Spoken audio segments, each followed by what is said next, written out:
ചെരുപ്പിനടിച്ച് പുറത്താക്ക്. ഈ ഫൂളിനെ ഇവിടുന്ന് കാണാനും കൊള്ളില്ല, ബുദ്ധിയുമില്ല. ഇവനെ കാണുന്നത് തന്നെ എനിക്ക് വെറുപ്പാ. കബീർ ഒരു സാധാരണ പോലീസ് കോൺസ്റ്റബിൾ ആണ്. അവന്റെ പുതിയ പോസ്റ്റിംഗ് ഡൽഹി ക്രൈം ബ്രാഞ്ചിലായിരുന്നു. പക്ഷേ ടീം ലീഡർ പ്രിയങ്ക ആദ്യ ദിവസം തന്നെ അവനെ ഭയങ്കരമായി അവഹേളിച്ചു. നിന്നെപ്പോലുള്ള ഒരു ദുർബലനും മരവാഴയോ ആയ ഒരു പയ്യനെ തെരുവിലെ കുഞ്ഞുങ്ങൾ പോലും അടിച്ചിടും. എന്റെ ക്രൈം ടീമിനെ കൈകാര്യം ചെയ്യാൻ നിനക്ക് കഴിയോ? ഞാൻ നിന്നെ എന്റെ ടീമിൽ നിന്ന് ഒഴിവാക്കുക. ദയവായി എന്നെ ഒഴിവാക്കരുത് മാഡം. എന്റെ സാഹചര്യം ഒന്ന് മനസ്സിലാക്കുക. ശരി, എന്റെ ടീമിൽ ജോലി ചെയ്യണമെങ്കിൽ ആദ്യം എന്റെ ഷൂസ് തേച്ച് വൃത്തിയാക്ക്. കബീർ പ്രിയങ്കയുടെ ഷൂസ് തേക്കാൻ കുനിഞ്ഞപ്പോൾ പിന്നിൽ നിന്ന് മറ്റൊരു കോൺസ്റ്റബിൾ അവനെ തടഞ്ഞുകൊണ്ട് പറഞ്ഞു, അയ്യോ, ആ വൃത്തികെട്ട തുണി കൊണ്ടാണോ മാഡത്തിന്റെ ഷൂസ് വൃത്തിയാക്കുന്നത്? നിന്റെ പുതിയ ഷർട്ട് ഊരി അതുകൊണ്ട് വൃത്തിയാക്ക്. ശരി, ഇപ്പൊ ചെയ്യാം. കബീർ ഷർട്ട് ഊരി പ്രിയങ്കയുടെ ഷൂസ് തേക്കാൻ തുടങ്ങി. അപ്പോൾ കോൺസ്റ്റബിൾ പ്രിയങ്കയോട് പറഞ്ഞു, മാഡം, ബോളിവുഡിലെ ഏറ്റവും വലിയ നായികയായ ജെന്നിഫർ ഇന്ന് നമ്മുടെ സ്റ്റേഷനിൽ പരാതി നൽകാൻ വന്നിരുന്നു. മീഡിയ ഇത് അറിയരുതെന്നും പറഞ്ഞിട്ടുണ്ട്. ശരിക്കും? ഞാൻ ജെന്നിഫറിന്റെ വലിയൊരു ഫാനാ. അവരെ നേരിട്ട് കാണാൻ എത്ര ആളുകൾ ആഗ്രഹിക്കുന്നത്.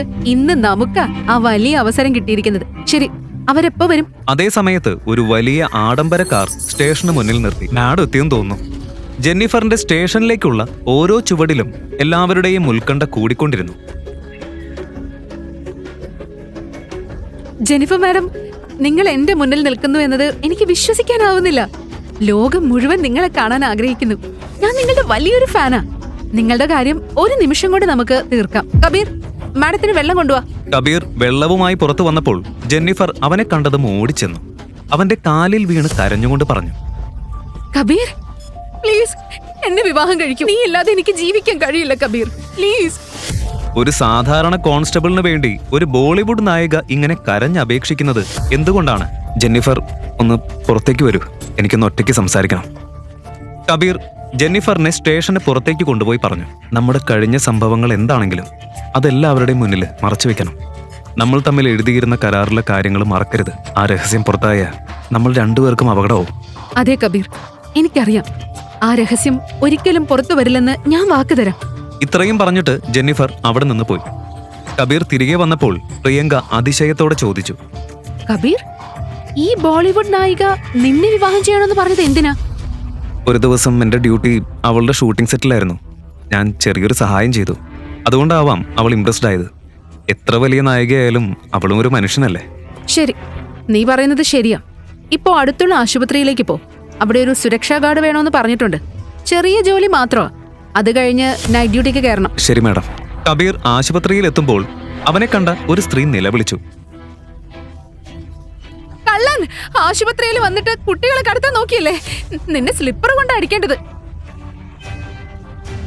അല്ല, ഞാൻ കുട്ടികളെ കടത്താൻ വന്നതല്ല, പോലീസ് കോൺസ്റ്റബിൾ ആണ്. നിന്റെ മുഖം കണ്ടാൽ അറിയാം ഈ കുട്ടികളെ കടത്താൻ വന്നതാണെന്ന്. ഇവിടെ നിനക്ക് ഒരു ജോലിയില്ല. ഉടനെ പുറത്തേക്ക് പോ. ഈ ആശുപത്രിയിൽ ഉടൻ ആക്രമണം നടക്കാൻ പോകുന്നുവെന്ന് ഞാൻ എങ്ങനെ ഇവരെ പറഞ്ഞ് മനസ്സിലാക്കും? എല്ലാവരും അപകടത്തിലാ. പക്ഷെ എനിക്കിതാരോടും പറയാൻ കഴിയില്ല. എന്താ ചിന്തിച്ച് നിൽക്കുന്നേ? പുറത്തു പോ.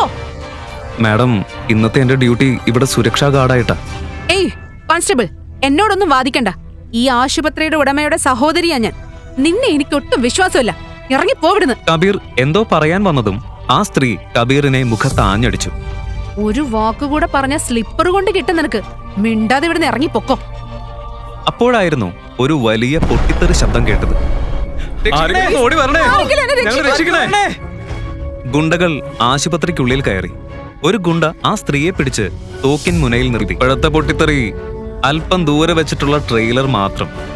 ആശുപത്രിക്കുള്ളിലും ബോംബ് വെച്ചിട്ടുണ്ട്. പ്രൈം മിനിസ്റ്റർ ഇവിടെ വന്ന് എന്നോട് മാപ്പ് ചോദിച്ചില്ലെങ്കിൽ ഞാൻ ഒരു ബട്ടൺ അമർത്തി ഈ സ്ഥലം മുഴുവൻ പൊട്ടിത്തെറിപ്പിക്കും. അപ്പോഴാണ് കബീർ അങ്ങോട്ടേക്ക് എത്തിയത്. ഭയപ്പെടണ്ട, ഞാൻ ജീവിച്ചിരിക്കുമ്പോ നിനക്കൊന്നും ആവില്ല. കോൺസ്റ്റബിൾ, നിന്റെ ടീമിനെ വിളിക്ക്. നീ ഒറ്റയ്ക്ക് എന്താ ചെയ്യാൻ പോന്നെ? എന്റെ മുഖം നോക്കി നിൽക്കാതെ നിന്റെ ടീമിനെ വിളിച്ച് എന്നെ രക്ഷിക്ക്. പക്ഷേ ആ ഗുണ്ടയുടെ കണ്ണ് കബീറിനെ കണ്ടതും സ്ത്രീയെ വിട്ട് കബീറിന്റെ കാലിൽ വീണ് കരഞ്ഞു. കബീർ സർ, നിങ്ങൾ ഇവിടെ എങ്ങനെ? നിങ്ങൾ ഈ രാജ്യത്ത് നിന്ന് പോയിട്ടില്ലായിരുന്നോ? എനിക്ക് മാപ്പ് തരൂ സർ. ഞാനിപ്പോ തന്നെ ബോംബ് ഡിഫ്യൂസ് ചെയ്യാം. ദയവായി എന്നെ വിട്ടേക്ക്. കബീർ ഒന്നും പറയുന്നതിന് മുൻപ് തന്നെ എല്ലാ ഗുണ്ടകളും ഓടിപ്പോയി. കബീറിന് ഒരാളെയും പിടികൂടാനായില്ല.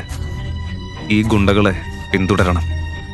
കബീർ അവരുടെ പിറകെ ഓടിപ്പോയെങ്കിലും എല്ലാവരും ഇതിനകം രക്ഷപ്പെട്ടിരുന്നു. ഈ വിവരം പുറത്തുപോയ ആ രഹസ്യം പുറത്തു വരും. അത് പാടില്ല. കബീറിന് ഡൽഹി പുതിയതായിരുന്നു. കബീർ സ്റ്റേഷനിലേക്ക് മടങ്ങി വന്നു. അപ്പോൾ സീനിയർ മഞ്ജിത് സിംഗ് ചോദിച്ചു, കബീർ, നീ ഇവിടെ എന്താ ചെയ്യുന്നത്? നിന്റെ ഡ്യൂട്ടി 10 മണിക്കല്ലേ? വീട്ടിലേക്ക് പോയി ഒന്ന് നന്നായി ഉറങ്ങ്. രാത്രി മുഴുവൻ ജോലി ചെയ്യേണ്ടി വരും.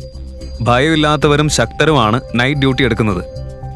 സ്റ്റേഷൻ ഇൻചാർജ് മഞ്ജിത് സിംഗ് കബീറിനെ ബഹുമാനിക്കാൻ തുടങ്ങി. ഭീരുക്കളെ മഞ്ജിത് സിംഗ് ഇഷ്ടപ്പെടില്ല. കബീർ പൂർണ്ണമായി ഭയമറ്റവനായിരുന്നു. ശരി, ഞാൻ വീട്ടിലേക്ക് പോകുന്നു. രാത്രി വരാം. കബീർ വീട്ടിലെത്തിയപ്പോഴേക്കും പ്രിയങ്ക അവിടെ താമസം ഉറപ്പിച്ചിരുന്നു. ഇരുവരും അവിടെ താമസിക്കുന്നതിനെക്കുറിച്ച് വലിയ തർക്കത്തിലായി. ഞാൻ നിന്റെ സീനിയറാ. ഈ വീട് ഞാൻ നേരത്തെ തന്നെ വാടകയ്ക്ക് എടുത്തിരിക്കുന്നു. നിന്നെ പോലുള്ള ദുർബലനായ ഒരു പയ്യനെ അടിച്ചു പുറത്താക്കാൻ എനിക്ക് പ്രയാസമൊന്നുമില്ല. പ്രിയങ്ക കോപത്തോടെ മുന്നോട്ട് ചാടി കബീറിനെ അടിക്കാൻ ശ്രമിച്ചപ്പോൾ എല്ലാം മറിഞ്ഞു. കബീർ അവളെ ഒരൊറ്റ പിടിയിൽ ഉയർത്തി നിലത്തിരിച്ചു. അയ്യോ, നിന്റെ കൈകൾക്ക് ഇത്ര ശക്തിയോ? അത് നിനക്ക് പിന്നീട് മനസ്സിലാവും. പക്ഷേ ഇതെന്റെ വീടാ. നിരവധി വർഷങ്ങളായി ഞാൻ പുറത്തായിരുന്നു. എന്തായാലും നിനക്കിവിടെ താമസിക്കാം. ഏത് മുറി വേണമെങ്കിലും തിരഞ്ഞെടുക്ക്. വാടകയും വേണ്ട. പക്ഷേ ഒരു നിബന്ധനയുണ്ട്. എന്ത് നിബന്ധന? വീട് മുഴുവൻ നീ വൃത്തിയാക്കണം. അതും നല്ല പോലെ. നിനക്കെന്താ മോനെ വയ്യേ? അങ്ങനെയാണെങ്കിൽ ഇപ്പൊ എന്റെ വീട്ടിൽ നിന്ന് ഇറങ്ങിക്കോ. ശരി, ഞാൻ സമ്മതിക്കുന്നു. പക്ഷേ എനിക്കുണ്ട് ഒരു നിബന്ധന. നീ നിന്റെ ലിമിറ്റിൽ തന്നെ ഇരിക്കണം. നിന്റെ കൂടെ ഒരു പെൺകുട്ടി താമസിക്കുന്നുണ്ട്. ആ ലിമിറ്റ് നീ ക്രോസ് ചെയ്യരുത്. അതിനെക്കുറിച്ച് നീ ഭയപ്പെടണ്ട. ഇന്നത്തെ ഈ പുതിയ സൗഹൃദത്തിന്റെ സന്തോഷത്തില് ഞാൻ നിന്നെ പുറത്തേക്ക് ഡിന്നറിന് കൊണ്ടുപോവാം. നിനക്ക് കിട്ടിയ ഈ സുഹൃത്ത് എങ്ങനെയാണെന്ന് നീ ഓർത്തിരിക്കും. ശരി, പക്ഷെ സ്ഥലം ഞാൻ ചൂസ് ചെയ്യും. കുറച്ചു സമയത്തിനുള്ളിൽ തന്നെ ഇരുവരും സുഹൃത്തുക്കളായി. കബീറും പ്രിയങ്കയും ഒരു റെസ്റ്റോറന്റിൽ ഇരിക്കുകയായിരുന്നു. കബീർ ഓർഡർ ചെയ്ത് കഴിഞ്ഞു. അവിടെ പ്രിയങ്കയുടെ ഒരു സഹപ്രവർത്തകൻ മറ്റൊരു ടേബിളിൽ ഇരുന്ന് ഇവരെ നോക്കിക്കൊണ്ടിരുന്നു. അറിഞ്ഞുകൊണ്ട് തന്നെ ഞാനും ഇവൻ ഇവിടെ കൊണ്ടുവന്നിരിക്കാം. അവൻ എന്റെ വില മനസ്സിലാക്കട്ടെ. അപ്പോൾ തന്നെ പ്രിയങ്കയുടെ ടീംമേറ്റ് ആയ നിഖിൽ അവിടേക്ക് വന്ന് പറഞ്ഞു, ഇവൻ എന്റെ ബോയ്ഫ്രണ്ട് ആണോ അല്ലെങ്കിൽ ബ്രദർ ആണോ? ഇവൻ എന്റെ റൂംമേറ്റാ. നിനക്ക് എന്തെങ്കിലും പ്രശ്നമുണ്ടോ? എന്താ, ഒരു ആൺകുട്ടിയോടൊപ്പം ഒറ്റയ്ക്കാണോ നീ താമസിക്കുന്നത്? താമസിക്കാൻ വേറെ വീട് കിട്ടിയില്ലേ? ഞാൻ താമസിക്കുന്ന ഏരിയയിലെ റെന്റ് 50,000 രൂപയാ. പിന്നെ ഞാൻ ആരോടൊപ്പം താമസിക്കുന്നു എന്നത് നിന്നെ ബാധിക്കുന്ന കാര്യമല്ല. പ്രിയങ്ക, ഞാൻ എന്റെ ക്രൈം കേസസിൽ എല്ലാത്തിൽ നിന്നൊന്ന് ഫ്രീ ആയ നിനക്ക് ഏറ്റവും നല്ല സ്ഥലം കണ്ടെത്തി തരാം. ആരുടെ ആവശ്യമില്ല. നീ എന്റെ ടീംമേറ്റാ. അതിൽ കൂടുതലായിട്ട് ഒന്നുമില്ല. നീ എന്റെ ബോയ് ഫ്രണ്ട് ആവാൻ നോക്കണ്ട. ഞാൻ ഒരിക്കലും നിന്റെ ഗേൾ ഫ്രണ്ട് ആവില്ല. അതെ, പക്ഷെ എങ്കിലും ഒരു ബോയ് ഫ്രണ്ട് ചെയ്യേണ്ട കാര്യങ്ങളെല്ലാം ഞാൻ ചെയ്തുകൊണ്ടിരിക്കും. നിങ്ങൾ എന്തിനാ അവളിങ്ങനെ ബുദ്ധിമുട്ടിക്കുന്നത്? നിന്റെ വായിന്ന് വരുന്നത് ശ്രദ്ധിച്ചോ? ഞാൻ നിന്റെ സീനിയറാ. അധികം സംസാരിച്ച സസ്പെൻഡ് ചെയ്യിക്കും. അല്ല, ഇല്ല, ഞാൻ വെറുതെ തമാശ പറഞ്ഞതാ. നിഖിൽ, ഇപ്പൊ ഞങ്ങളെ ഡിസ്റ്റർബ് ചെയ്യരുത്. ഞങ്ങള് ഡിന്നർ കഴിക്കാം. നിഖിൽ തന്റെ അപമാനമടക്കി ദേഷ്യത്തോടെ പോയി. പോകുമ്പോൾ അവൻ മനസ്സിൽ പറഞ്ഞു, ഈ കോൺസ്റ്റബിളിനെ ഞാൻ വിട്ടേക്കില്ല. വാ കബീർ, നമുക്കൊന്ന് നടക്കാം. ഡിന്നർ കഴിഞ്ഞ് നടക്കുന്നത് എനിക്ക് പതിവാ. പ്രിയങ്കയ്ക്ക് അവനുമായി കൂടുതൽ അടുക്കണമായിരുന്നു. രാത്രി ഇരുവരും വാക്കിന് പോയപ്പോൾ ഒരു ചെറുക്കൻ അവരോട് അപമര്യാദയായി പെരുമാറി. ഓ, കുരങ്ങന്റെ കയ്യിൽ പൂമാലയോ? മാഡം, ഞാൻ ഇവനേക്കാൾ ഹാൻഡ്സാ. എന്റെ കൂടെ വരുന്നോ? കബീർ എന്തോ പറയാൻ ഒരുങ്ങിയപ്പോഴേക്കും പ്രിയങ്ക അവനെ തടഞ്ഞു. കബീർ, വാദിക്കണ്ട. ഇവൻ വരുണ, വിക്രാന്ത് ഭായിയുടെ അനിയ. ഇവർ ഡേഞ്ചറസ് ആണ്. അവനുമായിട്ട് അകലം പാലിക്കുന്നതാ നല്ലത്. എന്താ മാഡം, പറയേ. അടുത്തൊരു ഹോട്ടലുണ്ട്. നിനക്ക് നിന്റെ സ്ഥലം ഞാൻ കാണിച്ചു തരാം. കബീർ ക്രോധത്തോടെ വരുണിനെ പിടിച്ചു മർദ്ദിച്ചു. അടുത്തൊരു പെൺകുട്ടിയെ നീ കണ്ട റെസ്പെക്ട് ചെയ്യണം. നിന്റെ അമ്മയും ഒരു സ്ത്രീ തന്നെ. എന്റെ അമ്മയെ ഇതിനിടയിൽ വലിച്ചിടണോ? ഇനി കണ്ടോ എന്റെ ഫാമിലി എന്താ നിന്നെ ചെയ്യുന്നതെന്ന് ഞാൻ കാണിച്ചു തരാം നിനക്ക്. കബീർ, നീ എന്താ ചെയ്തത്? ഇത് നമുക്ക് വലിയ പ്രശ്നമാകും. പ്രിയങ്ക, ഇത്തരം സാധാരണ ഗുണ്ടകളെ നമ്മൾ ഭയക്കേണ്ടതില്ല. ഇവരെ ഞാൻ കഠിനമായി ശിക്ഷിക്കും. എടാ മണ്ട, ഇവൻ സാധാരണ ഗുണ്ടയല്ല. വിക്രാന്തിന്റെ അനിയൻ. ഡൽഹി മുഴുവൻ വിക്രാന്ത് എന്ന പേര് കേട്ടാൽ വിറയ്ക്കും. കബീറിന് വിക്രാന്ത് ആരാണെന്ന് അറിയില്ലായിരുന്നു. അതിനിടയിൽ ഒരു വലിയ കാർ അവിടേക്കെത്തി. നോക്ക്, എന്റെ ബിഗ് ബ്രദർ എത്തി. ഇനി നിനക്ക് രക്ഷയില്ല. കണ്ടോ? വിക്രാന്ത് ഭായ് കാറിൽ നിന്നിറങ്ങി. എന്റെ അനിയനെ ആരെങ്കിലും തൊട്ടാ ആ കൈ ഞാൻ പിടിച്ച് പട്ടികൾക്ക് തിന്നാനിട്ട് കൊടുക്കും. ആരാണ് ആള്? നീ. ഇന്ന് നിന്നെ ഞാൻ ജീവനോടെ വിടില്ല. വിക്രാന്ത് കബീറിനെ അടിക്കാൻ വരുമ്പോൾ കബീർ ഒരൊറ്റ മുഷ്ടി കൊണ്ട് വിക്രാന്തിനെ 200 മീറ്റർ ദൂരം തള്ളി പറത്തി. ഇപ്പൊ നിങ്ങൾക്ക് ജയിൽ എന്താണെന്ന് കാണിച്ചു തരാം. പെൺകുട്ടികളെ ആദരിക്കുന്നത് എങ്ങനെയാണെന്ന് നിങ്ങൾ അപ്പൊ പഠിക്കും. കബീർ വിക്രാന്തിനെയും വരുണിനെയും പിടിച്ച് പോലീസ് സ്റ്റേഷനിൽ കൊണ്ടുപോയി. ലോക്കപ്പിൽ അടച്ചു. ഒരു പെൺകുട്ടിയെ മൊളസ്റ്റ് ചെയ്തതിലും പോലീസ്മാനെ മിസ്ബിഹേവ് ചെയ്തതിലും നിങ്ങളെ നീണ്ട കാലത്തേക്ക് ഞാൻ ഉള്ളിലിടും. അതിന് നിങ്ങൾക്ക് കഠിന ശിക്ഷ കിട്ടുമെന്നും ഞാൻ ഉറപ്പാക്കും. ഈ വാർത്ത എന്റെ അച്ഛൻ അറിഞ്ഞാലുണ്ടല്ലോ, രാജ്യത്തിന്റെ PM പോലും അവരോട് ബഹുമാനത്തോടെ സംസാരിക്കുള്ളൂ. നിങ്ങൾ ആരെയും ഞാൻ വെറുതെ വിടില്ല. വിക്രാന്തിനെ കണ്ടപ്പോഴേക്കും പോലീസ് സ്റ്റേഷനിലുള്ള എല്ലാവർക്കും പേടിയായി. കബീർ വളരെ ഡേഞ്ചറസ് ആയ ആളുകളോടാണ് പടപൊരുതിയത്. അപ്പോൾ സ്റ്റേഷൻ ഹെഡ് മഞ്ജീത് പറഞ്ഞു, കബീർ നോക്ക്, ഇപ്പോഴും സമയം ബാക്കിയുണ്ട്. തീരുമാനിക്കുമ്പോൾ നല്ല പോലെ ചിന്തിക്കണം. നിനക്ക് സോളിഡ് എവിഡൻസ് ഇല്ലെങ്കിൽ വിക്രാന്തിന്റെ ഫാദർ നമ്മളെ ഒന്നിനെയും വിടില്ല. മഞ്ജീത് സർ, ഈ ഗുണ്ടകളെ എന്തിനാ എല്ലാവരും ഇത്രയും പേടിക്കുന്നത്? ഇവര് സാധാരണ ഗുണ്ടകളാ. ഈ വിക്രാന്തിന്റെ ഫാദറും ഗുണ്ട തന്നെയല്ലേ. നമ്മൾ പോലീസാ, ഇവരെ പേടിക്കേണ്ടതില്ല. സർ, കബീർ പറഞ്ഞത് ശരിയാണ്. നാം ഗുണ്ടകളെ പേടിച്ചാൽ പബ്ലിക് എങ്ങനെ സേഫായിട്ട് നമ്മളെ വിശ്വസിക്കും? കബീറിന്റെ ധൈര്യം പ്രിയങ്കയെ വളരെയധികം ഇംപ്രസ് ചെയ്തു. അവൾ കബീറിനെ സ്ട്രോങ്ലി സപ്പോർട്ട് ചെയ്തു. അപ്പോഴാണ് നിഖിൽ പറഞ്ഞത്, നിങ്ങൾക്കറിയോ വിക്രാന്തിന്റെ ഫാദർ ആരാന്ന്? നമ്മുടെ സ്റ്റേറ്റിന്റെ CM-ന് ആ പൊസിഷൻ കിട്ടാൻ മുഴുവൻ പണം മുടക്കിയത് ഇദ്ദേഹമാ. ഈ കാര്യങ്ങൾ പുറത്തു പോയാ നമ്മളിൽ ഒരാൾ പോലും ഇവിടെ ബാക്കിയാവില്ല. നടക്കാൻ പോകുന്നത് ഇതാ, നമ്മുടെ എല്ലാവരുടെയും ജോലി ഇതോടെ പോവും. സർ, നമ്മളിങ്ങനെ പേടിച്ചോണ്ടിരിക്കുകയാണെങ്കിൽ സാധാരണ ആളുകൾക്ക് എന്താകും? ഇവരെന്നെ മൊളസ്റ്റ് ചെയ്തവരാ. ബ്രദർ, ഡാഡിനെ വിളിക്കേ. ഡാഡ് വന്നാൽ ഇവരുടെ പാൻറ് വരെ കുലുങ്ങും. വിളിക്കേണ്ട കാര്യമില്ല, ന്യൂസ് ഓൾറെഡി ഡാഡിന് എത്തിയിട്ടുണ്ട്. ഡാഡിന് ഏത് നിമിഷവും ഇവിടെ എത്തും. എന്താ, അദ്ദേഹം വരുന്നുണ്ടോ? ഇതെല്ലാം ഈ കബീർ കാരണ. നമ്മളെല്ലാം ഇന്ന് ഫിനിഷ്ഡ് ആണ്. വിക്രാന്തിന്റെ ഫാദർ വരുന്നു എന്ന് കേട്ട് നിഖിൽ വിറയ്ക്കാൻ തുടങ്ങി. അവൻ വീണ്ടും മഞ്ജീത്തിനെ നോക്കി പറഞ്ഞു, സർ, പ്രിയങ്ക കേൾക്കില്ല. കബീർ ഇന്ന് വന്ന ആളാ. അവന് വിക്രാന്തിന്റെ ഫാദറിനെ കുറിച്ച് എന്താ അറിയാ? സർ, നിങ്ങളെങ്കിലും സെൻസിബിളായി പെരുമാറ്. കഴിഞ്ഞ പ്രാവശ്യം ഉണ്ടായ ഇൻസിഡന്റ് മറന്നോ? മറന്നിട്ടില്ല. കഴിഞ്ഞ തവണ വിക്രാന്തിനും വരുണിനും നേരെ വിരൽ ചൂണ്ടിയ കോൺസ്റ്റബിളിനെ ഉടൻ സസ്പെൻഡ് ചെയ്തു. മാർക്കറ്റിൽ നഗ്നനാക്കി കറക്കുകയും ചെയ്തു. ഇത്തവണ നഗ്നനാക്കി കറക്കില്ല. കബീറിനെ കഷ്ണങ്ങളാക്കി ഡൽഹിയിലെ ഓരോ പോലീസ് സ്റ്റേഷനിലും ഓരോരോ പീസ് അയക്കും. ഞങ്ങളുടെ രീതി എല്ലാവർക്കും മനസ്സിലാവും. അതേസമയം വിക്രാന്തിന്റെ ഫാദർ പോലീസ് സ്റ്റേഷനിലെത്തി. എന്റെ മക്കളെ ലോക്കപ്പിലടച്ച ഡ്രെയിനിൽ നിന്നിറങ്ങിയ ആ പന്നി ആരാ? സർ, ഞങ്ങളൊന്നും ചെയ്തിട്ടില്ല. ഈ പുതിയ കോൺസ്റ്റബിൾ കബീർ ഷിഖാവത്താണ് എല്ലാം ചെയ്തത്. സർ, നിങ്ങളുടെ മക്കളെ ഇവനാ ലോക്ക് ചെയ്ത്. ഞങ്ങളെ ഒന്നും ചെയ്യരുത് സർ. വാട്ട്? കബീർ ഷിഖാവത്ത്? അതെ, ഞാൻ തന്നെയാണ് ഇവരെ അകത്തിട്ടത്. കൂടാതെ അകത്ത് നല്ലൊരു പണിയും കൊടുത്തിട്ടുണ്ട്. കബീർ സർ, നിങ്ങൾ എങ്ങനെ ഈ ഓർഡിനറി കോൺസ്റ്റബിൾ ജോബില്? സർ, എന്റെ മക്കളുടെ പേരിൽ ഞാൻ നിങ്ങളുടെ കാലിൽ വീണ് മാപ്പ് പറയുന്നു. ഇവർക്ക് നിങ്ങൾ ആരാണെന്ന് അറിയില്ലായിരുന്നു. ഡാഡ്, നിങ്ങൾ എന്തിനാ ഈ ഓർഡിനറി കോൺസ്റ്റബിളിന്റെ കാലിൽ വീഴുന്നേ? എന്തുകൊണ്ട് വലിയ ഗുണ്ടകളും കബീറിനെ ഇങ്ങനെ പേടിക്കുന്നു? ബോംബ് വെച്ച കാര്യം കബീറിന് മുൻകൂട്ടി എങ്ങനെ അറിയാൻ കഴിഞ്ഞു? ഈ കബീർ ഷിഖാവത്ത് ആരാണ്? മിലിറ്ററി ഹോസ്പിറ്റലിലെ എമർജൻസി റൂമിൽ അവിടുത്തെ ഏറ്റവും മികച്ച 5 ഡോക്ടർമാർ ഒരുപോലെ ചേർന്ന് ഒരു സൈനികനെ രക്ഷിക്കാൻ ശ്രമിക്കുകയായിരുന്നു. ആ സൈനികന്റെ ശരീരം മുഴുവൻ സൂചികളാൽ നിറഞ്ഞിരുന്നു. രക്തത്തിൽ മുഴുവനായി കുതിർന്ന അവസ്ഥ. കമ്പ്യൂട്ടറിൽ അവൻ ജീവനോടെയുണ്ടെന്ന് കാണിച്ചിരുന്നുവെങ്കിലും നേരിട്ട് നോക്കിയാൽ കണ്ണുകളിൽ നിന്ന് തന്നെ ജീവൻ പോയതുപോലെ തോന്നുമായിരുന്നു. അയാളുടെ ശരീരം മുഴുവൻ പൂർണ്ണമായി നിർജീവം പോലെ കിടക്കുകയായിരുന്നു. അതേ എമർജൻസി റൂമിന്റെ പുറത്ത് രക്തം പുരണ്ട നിലയിൽ കീറിപ്പോയ യൂണിഫോം ധരിച്ച 2 സൈനികർ ആശങ്കയും ഭയവും നിറഞ്ഞ മുഖഭാവത്തോടെ നിൽക്കുകയായിരുന്നു. ഡോക്ടർമാർ പുറത്തു വരുന്നത് കാത്തു നിൽക്കുകയായിരുന്നു അവർ. ഓപ്പറേഷൻ സമയം നീണ്ടു പോകുമ്പോൾ അവരുടെ അവസ്ഥയും ഓരോ നിമിഷവും കൂടുതൽ മോശമാവുകയായിരുന്നു. 2 മണിക്കൂർ നീണ്ട കാത്തിരിപ്പിന് ശേഷം ഒടുവിൽ ഓപ്പറേഷൻ തിയേറ്ററിന്റെ വാതിൽ തുറന്നു. ആ 2 സൈനികരും അവരുടെ ചില സഹപ്രവർത്തകരും ഡോക്ടർമാരുടെ അടുത്തേക്ക് ഓടിയെത്തി. അവനെങ്ങനെയുണ്ട്? എല്ലാവരും ഒരേ സമയം ചോദിച്ചു.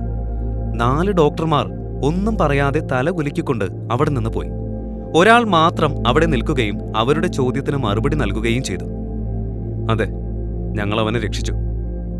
ഇത് കേട്ടത് മാത്രം അവിടെ നിന്നിരുന്ന എല്ലാ സൈനികരുടെ മുഖത്തും ആശ്വാസം നിറഞ്ഞു. എല്ലാവരും ഒരു ദീർഘശ്വാസം വിട്ടു.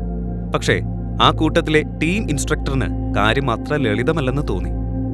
അവൻ പൂർണ്ണമായി സുഖപ്പെടുമല്ലോ? ടീം ഇൻസ്ട്രക്ടർ ചോദിച്ചു. ആ, ശരീരത്തിലെ പരിക്കുകള് അത്ര ഗുരുതരമല്ല. പക്ഷെ യുദ്ധസമയത്ത് അവന് നൽകിയ കെമിക്കല് അത്യന്തം അപകടകാരിയാ. ഇത്തരത്തിലുള്ള ഒന്നിനെ ഞങ്ങൾ ആദ്യമായിട്ടാണ് കാണുന്നത്. ഇത് ഡിഫക്റ്റീവ് കെമിക്കൽ കാറ്റഗറിയിൽ പെടുന്നത്. അവനെ രക്ഷിക്കാൻ താമസം വന്നതിനാൽ ആ കെമിക്കൽ അവന്റെ ബ്ലഡിൽ കലർന്നു പോയിട്ടുണ്ട്. ഇപ്പോ അത് അവനെ വളരെ വീക്കാക്കുക. ഡോക്ടറുടെ വാക്കുകൾ കേട്ട് ആ 2 സൈനികരും അമ്പരന്ന് നിശ്ചലമായി നിന്നു. വീക്കാകുന്നു എന്നതുകൊണ്ട് നിങ്ങൾ എന്താ ഉദ്ദേശിക്കുന്നത്? അവന്റെ ശക്തിയെയും പെർഫോമൻസിനെയും അത് ബാധിക്കോ? കെമിക്കല് ഇപ്പോൾ അവന്റെ മുഴുവൻ ശരീരത്തിലും പടർന്നിരിക്കുന്നു. ഇപ്പോൾ അതിന്റെ റിയാക്ഷൻ എങ്ങനെയാകുമെന്ന് പറയാൻ കഴിയില്ല. പക്ഷേ അത് ഭീകരമായിരിക്കും. നമ്മുടെ രാജ്യത്തിന് വേണ്ടി പടപൊരുതിയ ഒരു ധീര സൈനികന് ഇത്തരത്തിലൊരു അവസ്ഥ വന്നതിൽ ഞങ്ങൾക്ക് വിഷമമുണ്ട്. ഡോക്ടർ ആഴത്തിലുള്ള ഖേദത്തോടെ പറഞ്ഞു. ഡോക്ടറുടെ വാക്കുകൾ കേട്ട് അവിടെയുണ്ടായിരുന്ന എല്ലാ സൈനികരും ഷോക്ക്ഡായി. അവരുടെ മുഖം ഒരു പ്രേതത്തെ കണ്ടതുപോലെ വിളറി വെളുത്തുപോയി. അപ്പോഴാണ് ഒരാൾ നിയന്ത്രണം വിട്ടത്. അവൻ ശക്തമായി മതിലിൽ കൈകൊണ്ടിടിച്ചു. കുറച്ച് നിമിഷങ്ങൾക്കുള്ളിൽ അവന്റെ കയ്യുറയിലൂടെ രക്തത്തുള്ളികൾ നിലത്തേക്ക് വീഴാൻ തുടങ്ങി. എല്ലാം എന്റെ തെറ്റാ. കബീർ എന്നോട് പോകാൻ പറഞ്ഞിരുന്നു. ഇതെല്ലാം എന്റെ അവൻ വാക്കുകൾ പൂർത്തിയാക്കുന്നതിന് മുൻപേ ടീം ഇൻസ്ട്രക്ടർ അവന്റെ കോളർ പിടിച്ചു. കബീറിന്റെ ഓർഡേഴ്സ് ചോദ്യങ്ങളില്ലാതെ പാലിക്കണമെന്ന് ഞാൻ നിന്നോട് എത്ര തവണ പറഞ്ഞിട്ടുണ്ട്. പിന്നെ ഇതൊരു സാധാരണ ഓപ്പറേഷൻ ആയിരുന്നില്ല. Follow orders. ഈ 2 വാക്കുകൾ നിന്റെ തലയിൽ കേറില്ലേ? ഞാൻ ജയത്തിന്റെ ആവേശത്തിൽ അവിടെ നിന്ന് എന്തെങ്കിലും എടുക്കണമെന്ന് തോന്നി. അവിടെ ആളുകൾ അപ്പോഴും ജീവനോടെ ഉണ്ടായിരുന്നു എന്ന് എനിക്കറിയില്ലായിരുന്നു. ഇതിനിടെ കസേരയിലിരുന്ന സീനിയർ ഓഫീസർ ചോദിച്ചു, അവിടെ യഥാർത്ഥത്തിൽ എന്താ സംഭവിച്ചത്? വിശദമായി പറയും. മറ്റൊരു സൈനികൻ മതിലിൽ ചാരി നിന്ന് മന്ദമായി പറഞ്ഞു. പിന്നോട്ടു പോകാൻ കബീർ ഞങ്ങളോട് പറഞ്ഞതാ. അപ്പോ വിശാൽ അവിടെ നിന്ന് എന്തോ എടുക്കാൻ പോയി. അപ്പോഴാണ് ഒരു സയന്റിസ്റ്റ് ആ കെമിക്കൽ നിറച്ച ഇഞ്ചക്ഷനുമായി വിശാലിനെ ആക്രമിക്കാൻ ശ്രമിച്ചത്. കബീർ വിശാലിനെ രക്ഷിക്കാൻ ചെന്നു. അങ്ങനെ ആ ഇഞ്ചക്ഷൻ കബീറിന്റെ മേൽ കുത്തി. ഇത് കേട്ട സീനിയർ ഓഫീസർ വിശാലിന്റെ നേർക്ക് തിരിഞ്ഞു ചോദിച്ചു, ഈ കുറ്റബോധത്തോടെ നീ എങ്ങനെ ജീവിക്കും? എനിക്ക് കബീർ സുഖമാണോന്നറിയണം, അത്രയേ വേണ്ടൂ. വിശാലിന് കബീറിനെ കുറിച്ചുള്ള ചിന്ത മാത്രമേ ഉണ്ടായിരുന്നുള്ളൂ. ഇനി ഒന്നും പറഞ്ഞിട്ട് കാര്യമില്ല. നിങ്ങൾ 2 പേരും അകത്തുപോയി അവൻ എങ്ങനെയുണ്ടെന്ന് നോക്ക്. അവരെ ശാന്തരാക്കിക്കൊണ്ട് ഡോക്ടർ പറഞ്ഞു. ധൈര്യം സംഭരിച്ച് ഇരുവരും കബീറിന്റെ മുറിയിലേക്ക് പോയി. അവൻ ഇപ്പോഴും മിലിറ്ററി ഇന്റലിജൻസ് ബ്യൂറോയിൽ ജോയിൻ ചെയ്യാൻ പറ്റുമോ? ടീം ഇൻസ്ട്രക്ടർ സീനിയർ ഓഫീസറിനോട് ചോദിച്ചു. സീനിയർ ഓഫീസറിന്റെ മറുപടി ഒട്ടും ഉറച്ചതല്ലായിരുന്നു. ഈ മിഷൻ വിജയകരമായിരുന്നു. അവരുടെ റിസർച്ച് ബേസ് നമ്മൾ നശിപ്പിച്ചു. പക്ഷേ ഡോക്ടർമാർ പറയുന്നത് പോലെ കബീർ ഇനി ശാരീരികമായി അത്ര യോഗ്യനല്ല. മിലിറ്ററി ഇന്റലിജൻസ് ബ്യൂറോയിൽ ഞങ്ങൾ ബെസ്റ്റ് ഓഫ് ദ ബെസ്റ്റിനെ മാത്രമേ എടുക്കൂ. എന്നിരുന്നാലും ഇതൊരു സമ്പൂർണ്ണ നഷ്ടമല്ല. അവന്റെ ശാരീരിക ശക്തി നമുക്ക് നോക്കാം. നിങ്ങൾ MIBക്കായി 3 പേരുകൾ സമർപ്പിച്ചില്ലേ? അവയിൽ 2 എണ്ണം ഇതിനകം തന്നെ മിഷൻ പാസാക്കി. ബ്യൂറോയിലേക്കുള്ള അവരുടെ പ്രവേശനം സ്ഥിരീകരിച്ചു. ഈ വാക്കുകൾ ടീം ഇൻസ്ട്രക്ടറിനെ സന്തോഷിപ്പിച്ചില്ല. അതേസമയം മുറിയുടെ വാതിലിൽ ചാരി എല്ലാം കേട്ടു നിന്നിരുന്ന വിശാൽ കരയാൻ തുടങ്ങി. കൂടെയുള്ള സൈനികനും കാര്യം മനസ്സിലായി. അവൻ കബീറിന്റെ സമീപത്തിരുന്ന് അവന് പുതപ്പൊതുക്കി കൊടുത്തു. അദ്ദേഹത്തിന് ഒന്നും പറയാനില്ലായിരുന്നു. അവൻ എന്തു പറയാൻ കഴിയും? എല്ലാത്തിനും ഉപരി ഈ വിഷയത്തിൽ ഇതിനകം തന്നെ 2 തവണ അയാൾ വിശാലിനെ അടിച്ചിട്ടുണ്ടായിരുന്നു. അടുത്ത ദിവസം ഫിസിക്കൽ എക്സാമിനേഷൻ റൂമിന്റെ പുറത്ത് കബീർ തന്റെ റിസൾട്ട് കാത്തു നിൽക്കുകയായിരുന്നു. നിശബ്ദമായി അവൻ വിയർപ്പ് തുടച്ചു. വിശാൽ അവന്റെ അടുത്ത് തന്നെ മൗനമായി നിന്നു. റിസൾട്ടിന്റെ പേരിൽ അവർ 3 വേർപിരിയേണ്ടി വന്നാൽ? ആ 3 പേരും ആർമിയിൽ ചേർന്ന ആദ്യ ദിവസം മുതൽ ഒരുമിച്ചായിരുന്നു. കബീർ പോയാൽ ഒന്നും പഴയതുപോലെ ആകില്ല. എക്സാമിനേഷൻ റൂമിൽ നിന്ന് ഒരാൾ കയ്യിൽ ഫയൽ പിടിച്ച് കബീറിന്റെ അടുത്തേക്ക് വന്നു. റിസൾട്ട് അത്ര നല്ലതല്ല, കേൾക്കണോ? കബീർ ഒരു സൈനികനല്ലേ? മുഖത്ത് ഒരു പുഞ്ചിരിയോടെ അവൻ പറഞ്ഞു. തീർച്ചയായും. അവന്റെ ശബ്ദത്തിൽ കോൺഫിഡൻസ് വ്യക്തമായിരുന്നു. നിന്റെ പവർ, സ്പീഡ്, ശക്തി എല്ലാത്തിലും വലിയ കുറവുണ്ട്. കബീർ ഒരു കാലത്ത് ഏറ്റവും മികച്ച സോൾജർമാരിൽ ഒരാളായിരുന്നു. ഇന്ന് അവന്റെ ശക്തിയും വേഗവും ഒരു സാധാരണ മനുഷ്യന്റെ തലത്തിലേക്ക് താഴ്ന്നിരുന്നു. മിലിറ്ററി ഇന്റലിജൻസ് ബ്യൂറോയിൽ ജോയിൻ ചെയ്യാൻ ഇനി കഴിയില്ല എന്നത് അവനോട് പറയാൻ ആരും ധൈര്യപ്പെട്ടില്ല. എല്ലാം കേട്ടിട്ടും കബീറിന്റെ മുഖത്ത് പുഞ്ചിരി തുടർന്നു. ഒരു സൈനികന്റെ പുഞ്ചിരിക്ക് പല അർത്ഥങ്ങളുണ്ടാകും. എല്ലാവരും പോയതിനു ശേഷം വിശാലിന് പിടിച്ചു നിൽക്കാൻ കഴിഞ്ഞില്ല. അവൻ അവിടെ തന്നെ നിന്ന് പൊട്ടിക്കരഞ്ഞു. കബീർ അവന്റെ അടുത്തേക്ക് ചെന്നു. എന്നിട്ട് തോളിൽ കൈവച്ച് പറഞ്ഞു, നീ നിന്നെ സ്വയം പരിപാലിക്കാൻ പഠിക്കണം. നീ ഇനി മിലിറ്ററി ഇന്റലിജൻസ് ബ്യൂറോയിൽ ചേരാൻ പോവുക. അപ്പോൾ ഇനി മുതൽ ഓർഡറുകളൊക്കെ പാലിച്ച് നടക്കണം. സ്വന്തം താല്പര്യത്തിനൊന്നും ചെയ്യരുത്. കബീർ, നീ എന്നോട് ക്ഷമിക്കണം. എല്ലാം എൻ്റെ തെറ്റാ, എൻ്റെ മാത്രം. വിശാൽ കരഞ്ഞുകൊണ്ട് പറഞ്ഞു. കബീർ അവനെ ആശ്വസിപ്പിച്ച് മുന്നിലേക്ക് നടന്നു. വിശാലിന്റെ കണ്ണുകളിൽ ദുഃഖവും നിരാശയും നിറഞ്ഞിരുന്നു. പോകുന്ന വഴി അവരുടെ സംഘത്തിലെ 3ാമത്തെ സൈനികനെ കബീർ കണ്ടു. നല്ലവണ്ണം കഷ്ടപ്പെടണം, എന്നെ പറയിപ്പിക്കരുത്. ഋഷഭ് മറുപടി പറഞ്ഞു. നിന്നെ ഞാൻ മിലിറ്ററി ഇന്റലിജൻസ് ബ്യൂറോയിൽ കാത്തിരിക്കും. ചുരുങ്ങിയ വാക്കുകളിൽ തന്നെ ഋഷഭ് തന്റെ വിശ്വാസം കബീറിനെ അറിയിച്ചു. കബീർ അവനോട് വിട പറഞ്ഞ് തന്റെ മുറിയിലേക്ക് നടന്നു. അവിടെ അവന് തന്റെ സാധനങ്ങൾ പാക്ക് ചെയ്യാനുണ്ടായിരുന്നു. കബീർ, അദ്ദേഹം തത്വങ്ങളുടെ ഒരു മനുഷ്യനായിരുന്നു. പിന്നോട്ട് പോകാൻ അവൻ ആഗ്രഹിച്ചില്ല. അവസാനം കബീർ അവരുടെ 3 പേരുടെയും ഫോട്ടോ തന്റെ ബാഗിലേക്ക് വെച്ചു. എന്നിട്ട് യാത്ര തിരിച്ചു. ടീം ഇൻസ്ട്രക്ടറിന്റെ ഓഫീസിൽ കബീർ എത്തി. കബീർ, നീ ഇവിടെ തുടരണമെന്നാണ് ഞാൻ ആഗ്രഹിക്കുന്നത്. നിനക്കിനി യുദ്ധം ചെയ്യാൻ കഴിയില്ല, പക്ഷെ എൻ്റെ കൂടെ ആസ് എ ടീം ഇൻസ്ട്രക്ടറായിട്ട് ജോലി ചെയ്യാം. സർ, ഞാൻ കുറച്ച് സമയം ഒരു ബ്രേക്ക് എടുത്ത് ജീവിതം എൻജോയ് ചെയ്യാൻ ആഗ്രഹിക്കുന്നുണ്ട്. കബീർ ചിരിച്ചുകൊണ്ട് പറഞ്ഞു. നിങ്ങൾക്ക് എന്നെ അറിയാലോ, മിലിറ്ററിയിൽ എൻ്റെ നല്ല അടയാളം മാത്രം വിട്ടുപോകാൻ ആഗ്രഹിക്കുന്ന ആളാണ് ഞാൻ. പക്ഷേ നീ ഇപ്പോഴും വളരെ നല്ല സൈനികൻ തന്നെയാ. പക്ഷെ ഇനി ബെസ്റ്റല്ല. ഇതിനുശേഷം ടീം ഇൻസ്ട്രക്ടർ ഒന്നും പറഞ്ഞില്ല. അവൻ കബീറിന് ഒരു റെഫറൻസ് ലെറ്റർ നൽകി പറഞ്ഞു, നീ തിരികെ വരുമെന്ന് എനിക്കറിയാം. എൻ്റെ ഒരു സുഹൃത്തിൻ്റെ സഹായത്തോടെ പോലീസ് ഡിപ്പാർട്ട്മെൻറ്റിൽ നിനക്കൊരു പൊസിഷൻ ഉറപ്പാക്കിയിട്ടുണ്ട്. അത് നിന്റെ വീടിൻ്റെ അടുത്ത് തന്നെ, ഡൽഹിയിൽ. കബീർ ടീം ഇൻസ്ട്രക്ടറോട് താങ്ക് യു പറഞ്ഞ് സല്യൂട്ട് ചെയ്തു. തൻ്റെ കൂട്ടുകാരെ കൂടുതൽ കുറ്റബോധത്തിലാക്കാൻ അവൻ ആഗ്രഹിച്ചില്ല. എല്ലാവരും മിലിറ്ററി ഇന്റലിജൻസ് ബ്യൂറോയിൽ ജോയിൻ ചെയ്യാൻ വർഷങ്ങളോളം കഷ്ടപ്പെട്ടവരാണ്. താൻ കാരണം അവരത് ഉപേക്ഷിക്കരുതെന്ന് കബീർ ആഗ്രഹിച്ചു. കബീറിന്റെ അച്ഛൻ രാജവീർ ഷെഖാവത്ത് അവന്റെ ബാല്യകാലം മുതൽ തന്നെ അവന്റെ റോൾ മോഡലായിരുന്നു. മിലിറ്ററി ഇന്റലിജൻസ് ബ്യൂറോയിൽ പോകുന്നത് കബീറിന്റെ മാത്രമല്ല, അവന്റെ അച്ഛന്റെയും കൂടി സ്വപ്നമായിരുന്നു. ഇപ്പോൾ അവൻ ഇവിടെ നിന്ന് പോകുന്നുണ്ടെങ്കിലും ഇതവന്റെ ആർമി കരിയറിന്റെ അവസാനമല്ല. ഇതൊരു പുതിയ തുടക്കത്തിന്റെ പ്രഖ്യാപനമാണ്. കബീർ MIBക്കായി തിരികെ വരും. ഒരു അപകടത്തിനും കബീറിന്റെ ഉള്ളിലെ സൈനികൻ എന്ന സ്വപ്നം ഇല്ലാതെയാക്കാൻ കഴിയില്ല. കബീർ മിലിറ്ററി ക്യാമ്പിന്റെ ഗേറ്റിലെത്തിയപ്പോൾ അവസാനമായി ഒരിക്കൽ കൂടി തന്റെ ബേസ് ക്യാമ്പിലേക്കൊന്ന് തിരിഞ്ഞു നോക്കി. അവൻ തന്റെ ജീവിതത്തിലെ ഏറ്റവും മികച്ച നിമിഷങ്ങൾ ചിലവഴിച്ചത് അവിടെയാണ്. അപ്പോൾ തന്നെ റോഡരികിലെ ഒരു ഹോർഡിംഗിലേക്ക് അവന്റെ കണ്ണു പതിഞ്ഞു. അതിൽ ഒരു സിനിമയുടെ പോസ്റ്റർ. പ്രശസ്ത ബോളിവുഡ് ആക്ടർ ജെന്നിഫർ ഒരു അതിസുന്ദരമായ രാജകുമാരിയുടെ വേഷത്തിൽ. അവൾ നേരെ കബീറിനെ തന്നെ നോക്കുന്നത് പോലെ അവന് തോന്നി. അത് കണ്ടതും കബീറിന്റെ കണ്ണുകൾ വിടർന്നു. അത് ശ്രദ്ധിച്ച ടീം ഇൻസ്ട്രക്ടർ ചോദിച്ചു, ഇത് ആ ഫേമസ് ആക്ടർ ജെന്നിഫർ അല്ലേ? നിനക്ക് അവൾ അറിയോ? അറിയുമോ എന്ന വാക്ക് കബീറും ജെന്നിഫറും തമ്മിലുള്ള ബന്ധത്തിന് മതിയാകാത്തതായിരുന്നു. ആ ചോദ്യം കേട്ടതും ഓർമ്മകളുടെ ഒരു കൊടുങ്കാറ്റ് കബീറിന്റെ മനസ്സിലൂടെ കടന്നുപോയി. ഒന്നും പറയാതെ അവൻ മുന്നോട്ട് നടന്നു. കബീർ കഠിനമായ മദ്യലഹരിയിലായിരുന്നു. മേശയ്ക്ക് മുകളിൽ തലചായ്ച്ച് ലോകത്തോട് തന്നെ വിട പറഞ്ഞതുപോലെ അവൻ കിടക്കുകയായിരുന്നു. കുറെ നേരം അവനെ എഴുന്നേൽപ്പിക്കാൻ ശ്രമിച്ചിട്ടും ഒന്നും നടക്കാതെ വന്നപ്പോൾ ബാർടെൻഡർ കബീറിന്റെ ഫോൺ എടുക്കാൻ ശ്രമിച്ചു. പക്ഷേ കബീറിന്റെ ശരീരഭാരം ഒറ്റയ്ക്ക് കൈകാര്യം ചെയ്യാൻ കഴിയാതെ വന്നതോടെ അടുത്തിരുന്ന ചിലരെ വിളിച്ച് ഹെൽപ്പ് ചോദിച്ചു. എല്ലാവരും ചേർന്ന് എങ്ങനെയോ കബീറിന്റെ പോക്കറ്റിൽ നിന്ന് ഫോൺ എടുത്തു. കബീറിന്റെ ഫോണിൽ എമർജൻസി നമ്പർ വൈഫ് എന്ന പേരിൽ സേവ് ചെയ്തിരുന്നു. ബാർടെൻഡർ ആ നമ്പറിലേക്ക് വിളിച്ചു. ഏറെ നേരം റിംഗ് ചെയ്തതിന് ശേഷം ഒടുവിൽ ആരോ ഫോൺ എടുത്തു. ഫോണിന്റെ മറുവശത്തു നിന്ന് ഒരു പെൺകുട്ടിയുടെ ശബ്ദം. ഹലോ. അവളുടെ മധുരവും സോഫ്റ്റുമായ ശബ്ദം കേട്ടതോടെ ബാർടെൻഡർ ഏകദേശം 2 മിനിറ്റ് ഒന്നും പറയാനാകാതെ നിന്നു. ഒടുവിൽ അവൻ പറഞ്ഞു, ഈ ഫോൺ ഉപയോഗിക്കുന്ന ആളിന്റെ വൈഫാണോ നിങ്ങൾ? മറുവശത്തു നിന്ന് ഒരു മറുപടിയും വന്നില്ല. ബാർടെൻഡർ വീണ്ടും ചോദിച്ചു, ഹലോ, ഈ സാറിന്റെ വൈഫാണോ നിങ്ങൾ? അവസാനം കബീർ ഇത്തരം ഒരു അവസ്ഥയിൽ എത്തിയത് എങ്ങനെ? വൈഫ് എന്ന പേരിൽ അവൻ സേവ് ചെയ്ത ആ നമ്പർ ആരുടേതാണ്?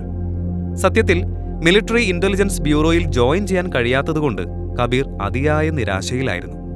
അതോടൊപ്പം അവന്റെ ശക്തിയും വേഗവും അവന്റെ മറ്റു സഹസൈനികരെ അപേക്ഷിച്ച് കുറവായി പോയിരുന്നു. കൂട്ടുകാരുടെ മുന്നിൽ കരയാൻ അവൻ ആഗ്രഹിച്ചില്ല. അതുകൊണ്ട് തന്നെ അവൻ മിലിറ്ററി ക്യാമ്പ് വിട്ടുപോയി. അവൻ ആരുടെയും കരുണ വേണ്ടായിരുന്നു.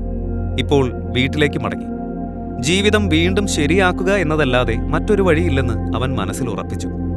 ഡൽഹിയിലേക്ക് മടങ്ങിയെത്തിയ ശേഷം കബീർ ഒരു ക്ലബിലേക്ക് പോകാൻ തീരുമാനിച്ചു. ശക്തമായ മ്യൂസിക്കും ആളുകളുടെ ശബ്ദ കോലാഹലവും നിറഞ്ഞു നിൽക്കുന്നതിനിടയിൽ കബീർ സ്വയം തന്നെ മറന്നിരിക്കുകയായിരുന്നു.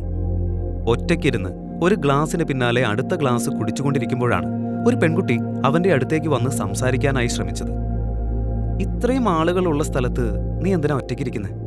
ഇങ്ങനെ ഒറ്റയ്ക്കിരിക്കുന്ന ആളുകളെ ഇവിടെ അധികം കാണാറില്ല, അവൾ പറഞ്ഞു. കബീർ അവളെ പൂർണ്ണമായി ഇഗ്നോർ ചെയ്ത് തന്റെ ഡ്രിങ്ക് കുടിച്ചുകൊണ്ടിരുന്നു. അവളുടെ ശ്രദ്ധ കിട്ടാത്തത് അവൾക്കിഷ്ടമായില്ലെങ്കിലും അവൾ പിന്മാറിയില്ല.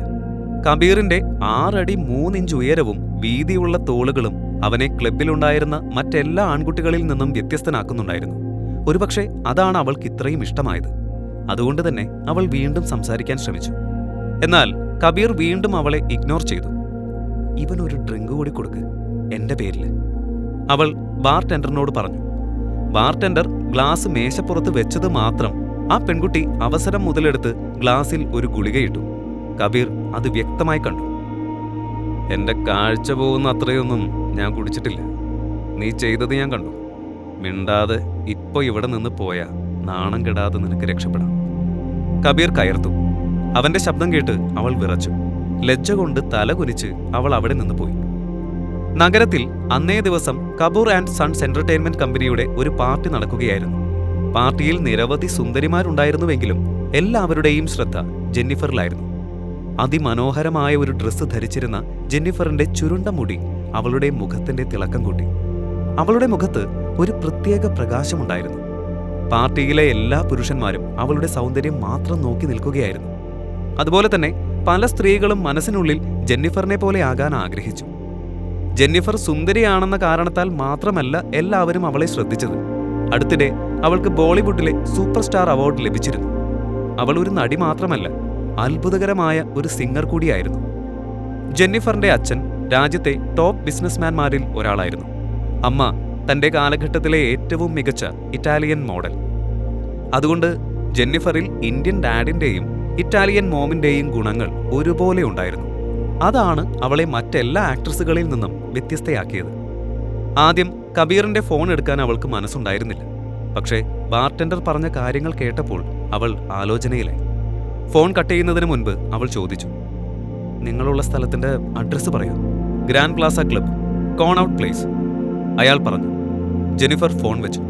കുറച്ചുനേരം ചിന്തിച്ചതിന് ശേഷം അവൾ തന്റെ അസിസ്റ്റന്റിനെ വിളിച്ചു. കാറുകൊണ്ടോ, എനിക്കൊരു സ്ഥലം വരെ പോകാനുണ്ട്. ഇത് കേട്ടത് മാത്രം അസിസ്റ്റന്റ് കാറിന്റെ കീ എടുത്തു. ജെന്നിഫറിനെ പാർട്ടിയുടെ തിരക്കിൽ നിന്ന് ഒളിപ്പിച്ച് കാറിലേക്ക് കൊണ്ടുപോയി. ഗ്രാൻഡ് പ്ലാസ ക്ലബിലേക്ക് പോ, ജെന്നിഫർ പറഞ്ഞു.